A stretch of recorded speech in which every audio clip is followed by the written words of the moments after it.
बूढ़े माता पिता का सम्मान, दिल छू जाने वाली कहानी।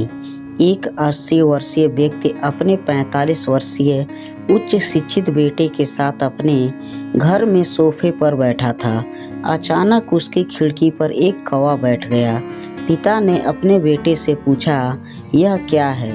बेटे ने जवाब दिया, यह एक कौवा है। कुछ मिनटों के बाद पिता ने अपने बेटे से दूसरी बार पूछा, यह क्या है? बेटे ने कहा, पिता, मैंने अभी आपको यह एक कौवा है कहा है।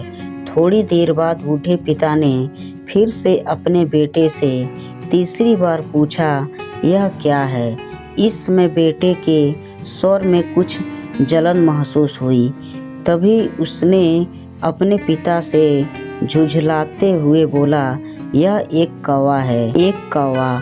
थोड़ी देर बाद पिता ने फिर से अपने बेटे से चौथी बार पूछा, यह क्या है? इस बार बेटा अपने पिता पर चिल्लाया, आप मुझसे बार बार एक ही सवाल क्यों पूछते रहते हैं?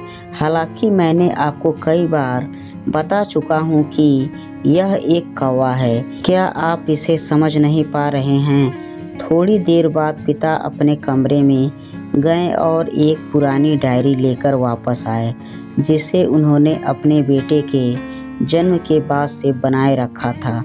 एक पेज खोलने पर उन्होंने अपने बेटे को उस पेज को पढ़ने के लिए कहा। जब बेटे ने इसे पढ़ा तो निम्नलिखित शब्द डायरी में लिखे गए थे, आज मेरा 3 साल का छोटा बेटा सोफे पर मेरे साथ बैठा था जब खिड़की पर एक कौवा बैठा था। मेरे बेटे ने मुझसे 23 बार पूछा कि यह क्या है, और मैंने उसे 23 बार जवाब दिया कि यह एक कौवा है। मैंने उसे हर बार प्यार से गले लगाया और उसे मुझसे 23 बार फिर से वही सवाल पूछा। मुझे इस बात से बिल्कुल भी चिढ़ नहीं हुई कि मैंने अपने मासूम बच्चे के लिए प्यार महसूस किया है, जबकि छोटे बच्चे ने मुझसे 23 बार पूछा, यह क्या है? पिता को 23 बार पूरे सवाल का जवाब देने में कोई जलन महसूस नहीं हुई, और आज जब पिता ने अपने बेटे से सिर्फ 4 बार यही सवाल पूछा तो बेटे को चिढ़ और गुस्सा महसूस हुआ। इसे पढ़कर उस बेटे को अपने किए गए व्यवहार का पता चल गया था, जिससे चलते वह मन ही बहुत शर्मिंदा हो रहा था। शायद उसे अब किए गए अपने बूढ़े पिता के प्रति व्यवहार पता चल गया था।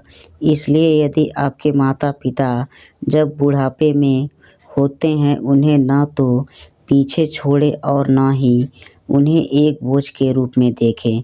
ये कहानी आपको कैसी लगी कमेंट्स करके ज़रूर बताइए।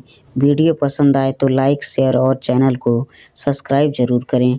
वीडियो पूरा देखने के लिए धन्यवाद।